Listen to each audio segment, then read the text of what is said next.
coming from me, I hope you're ashamed of yourself. You should be. It's 70 degrees out. You have bunny hoops on.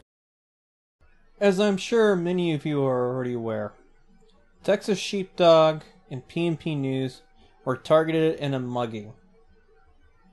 And the police didn't act appropriately when they were first informed about the incident. Well, the police officers in the area.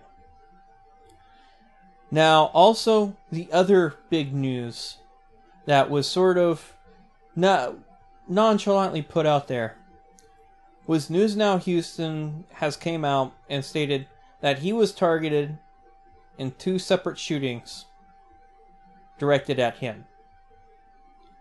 And hence, that was one of the reasons why he ended up doing a vehicle change. Now, the thing is, it seems like things are starting to get really heated over there in Texas. So it's probably a good idea to keep an eye on these guys. Now, I do know a lot more about what's going on behind the scenes. And one of the things I refer to with my little podcast about the unforeseen consequences or risks when dealing with First Amendment audits was about having a few of our activists having their lives targeted.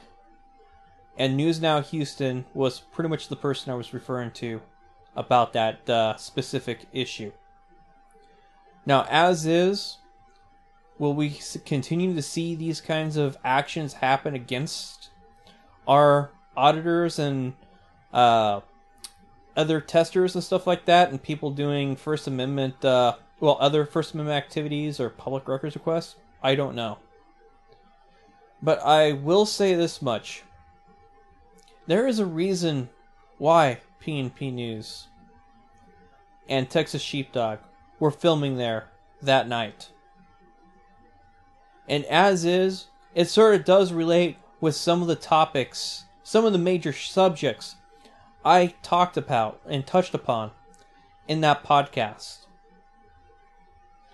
And I'm still waiting for those people or those victims to make that information public themselves. But there's a lot more going on in San Antonio that you don't see right now. And I recommend you keep an extra careful eye on San Antonio police and their sheriff's department.